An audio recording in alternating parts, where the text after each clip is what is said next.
Very classy. Oh, now out of focus again. No one cares. Yes, they did. Yo, I can't believe we're gonna live together. People are asking about me. I don't know what you're talking about. What do you mean people are asking about you? Didn't you say somebody was asking about me? Yeah, exactly. My baby William, my baby Pluto. Love him so much.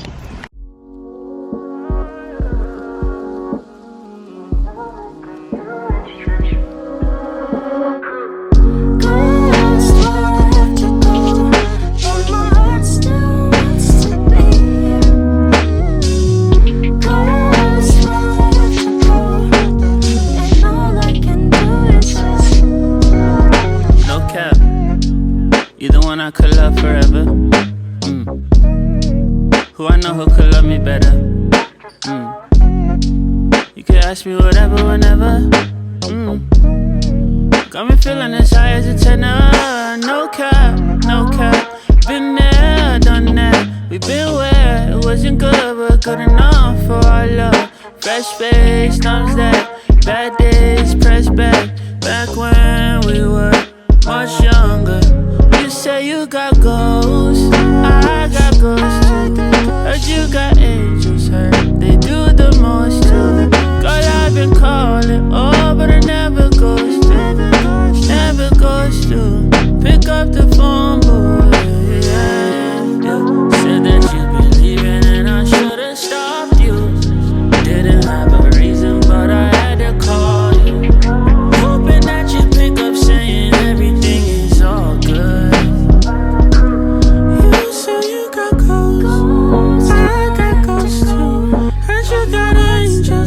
They do the most too.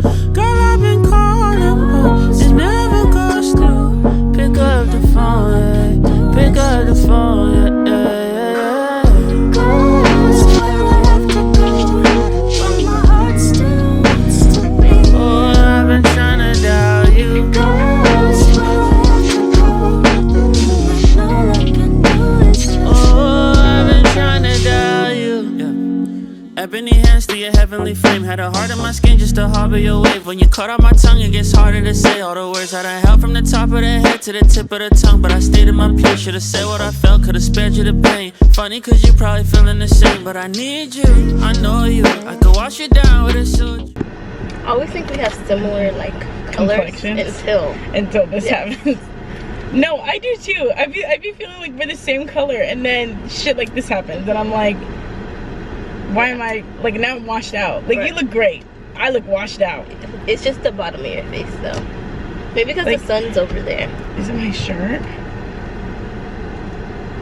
That helped a little. Yeah. Yeah. Okay. So we got a total of 6 books each. We're literally not buying any more books until we're like all moved in, like couch bought. Yes. This is our last little splurge. I will also be unemployed next week, so yes. So the first book that we both got was, you can't even see it, so like. Just a little. Okay. There we go. Without Merit by Miss Colleen Hooper herself. Do you want to read the back of this one? Am I holding it? Oh yeah. Yeah. Do you want to read the back of this one? You know I can't read. Okay. I wish I had some water. The Boss family is anything but normal. From the irritatingly perfect older siblings to the little half brother who isn't allowed to do or eat anything fun. Then there's Merit. She collects trophies she hasn't earned. She collects trophies she hasn't earned, and secrets her family forces her to keep. Why is this seeming so like hard for you to say? Yes. But also I feel like that girl made you uncomfortable and started stuttering. While browsing the local antique shops for another trophy, she meets Sagan. He's witty. Sagan. He's witty and idealistic, and sparks renewed life into her until she learns that he's completely unavailable.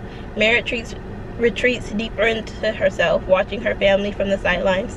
When she learns the secret that no trophy in the world can fix, fed up with the lies, Merit decides to shatter the happy family illusion that she's never been a part of, leaving them behind for good.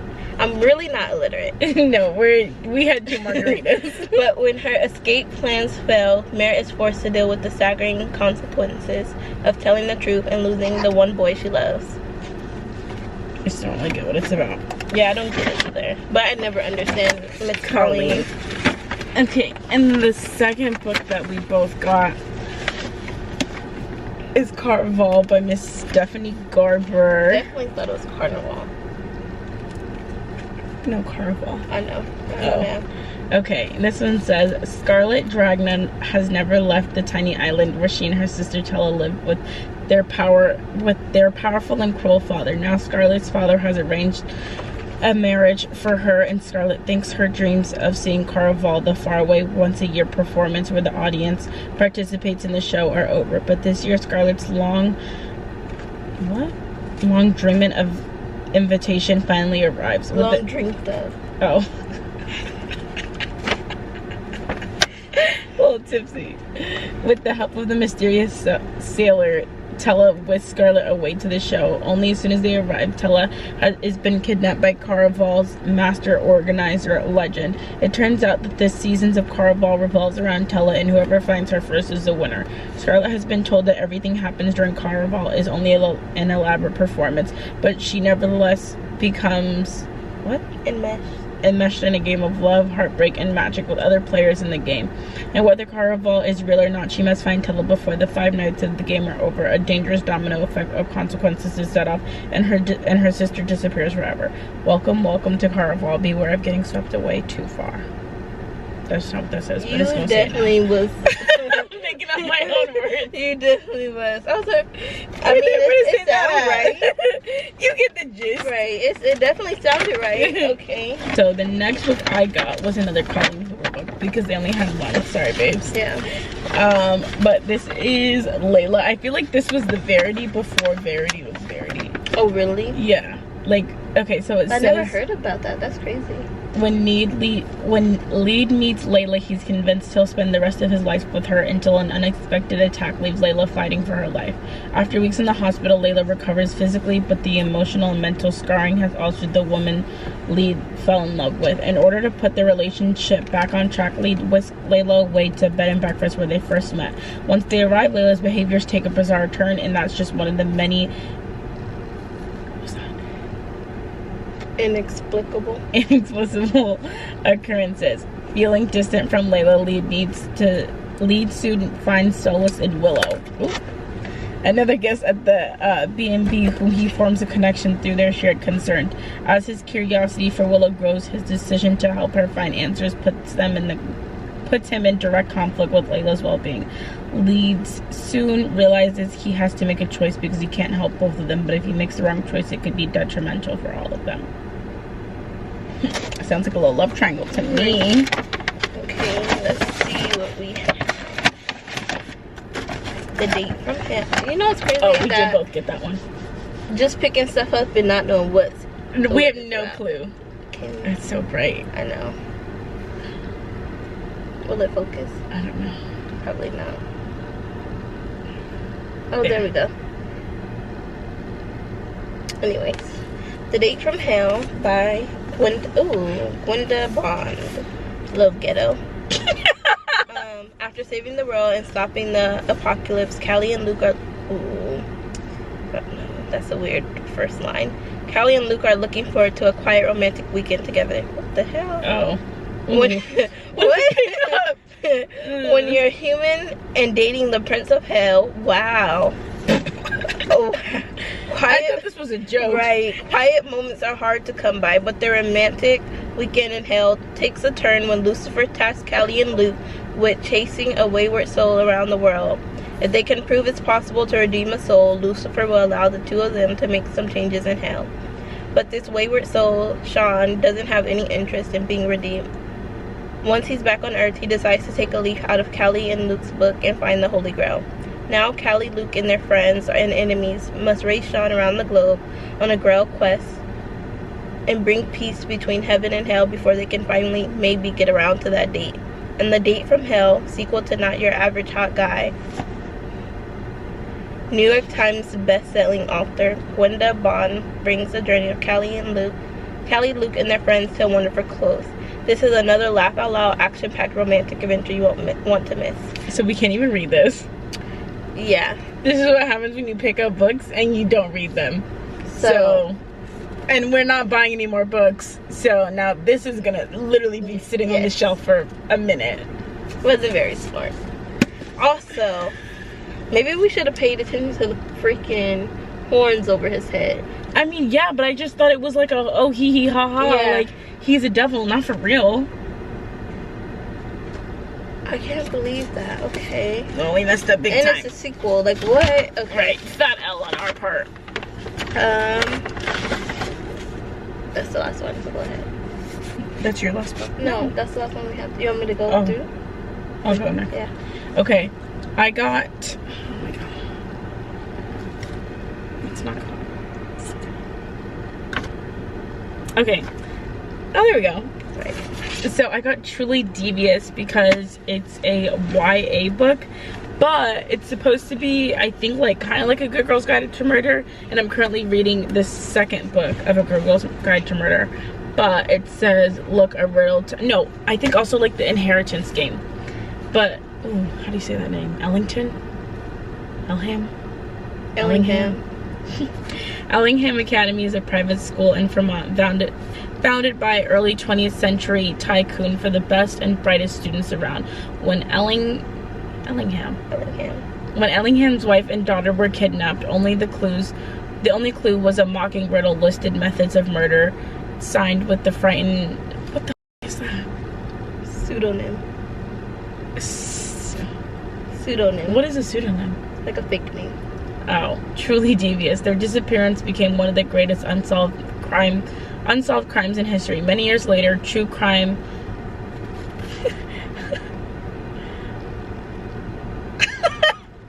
aficionado. I'm just gonna say somebody obsessed with true crime. Stevie Bell is set to begin her first year at the academy. She is determined to solve this cold case. We should not have done this after we drank. That is, she will solve it when she gets a grip on her demanding new school life and her housemates, the inventor, the novelist, the actor, the artist, and the jokester. But Truly Devious makes a surprise return. The past has crawled out of its grave, and someone has gotten away with murder. Truly Devious is the first novel in a murder mystery trilogy by New York Times bestselling author Maureen Johnson. So heard she was really good, so excited to read her.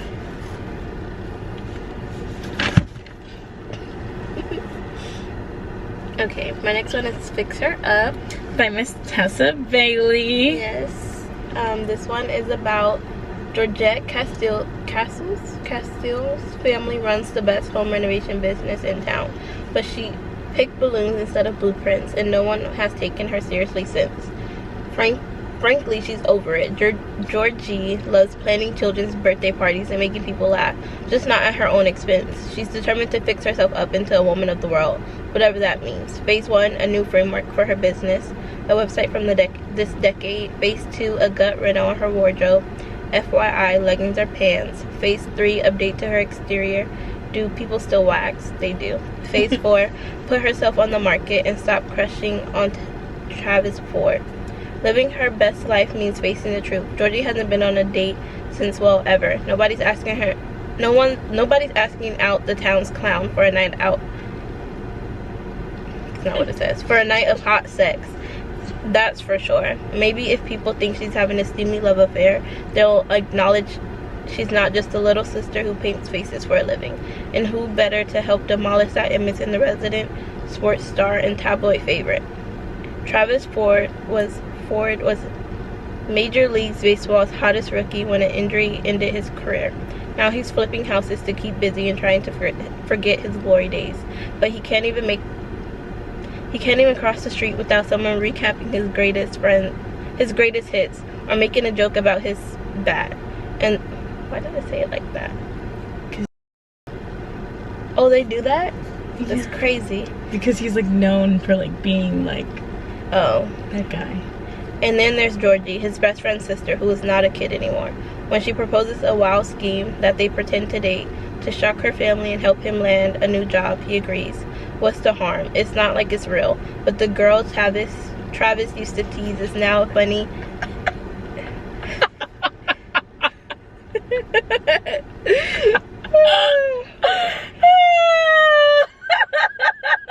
We could have kept going. We could have, I'm Yes, sorry. Because that's not his name. Anyways, we could have kept going. I'm gonna start over. Insert clip here. But the girl Travis used to tease is now a funny, full of life woman, and there's nothing fake about how much he wants her. Fake dating, we love.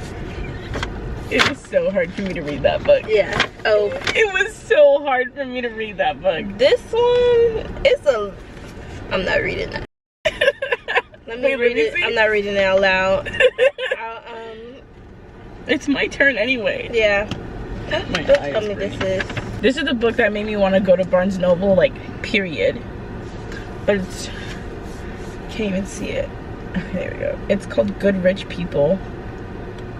You can barely see it. A destitute woman deceives her way into the guest house of a Hollywood Hills mansion and inadvertently becomes a target in a twisted game of the wealthy family upstairs. Lila has always believed that life is a game she's destined to win, but her husband, Graham, takes the game to dangerous levels. The wealthy couple invites self-made success stories to live in their guest house and then conspires to ruin their lives. After all, nothing is worse than a bootstrapper? That's what that says, right? That's weird. Demi has always felt like the odds are stacked against her. At the end of her rope, she seizes a risky opportunity to take over another person's life and unwittingly becomes the subject of the upstairs couple's wicked entertainment. But Demi has been struggling forever, and she's not about to go down without a fight. And a twist neither woman sees coming, the game quickly dissolves into chaos that rockets towards an explosive conclusion. Because every good rich person knows, in money and life, it's winner takes all, even if you have to leave a few bodies behind. Anyways, Hang the Moon. And honestly, I just got it because it's based in Seattle, and we love that. She wants to go to Seattle so bad. Yeah. But my friends won't go with me. Anyways, Brendan Lowell loves love. It's why he created a dating app to help people find their one true pairing, and why he's convinced the one is out there, even if he hasn't met her yet. Or has he? When his sister's best friend turns up in Seattle unexpectedly, Brendan jumps at the chance to hang out with her. He's crushed on Annie since they were kids, and the stars have finally aligned, putting them in the same city at the same time. Annie booked a spur-of-the-moment trip to Seattle to spend time with friends before moving across the globe. She's not looking for love, especially with her best friend's brother. Annie remembers Brendan as a sweet, dorky kid, except the 6'4" man who shows up at her door is a certified hot nerd, and Annie wants him. Oh yes, it says that. Getting involved would be a terrible idea. Her stay is temporary and he wants forever. But when Brendan learns Annie has given up on dating, he's determined to prove to her that romance is real. Taking cues from his favorite rom-coms, Brendan plans to woo Annie with elaborate dates straight out of Nora Ephron's playbook. That name sounds familiar. But the clock is ticking on Annie's time in Seattle, and Brendan's starting to realize romance isn't just flowers and chocolate. Maybe real love doesn't need to be as perfect as the movies, and as long as you think your partner hung the moon. Okay, it's cute.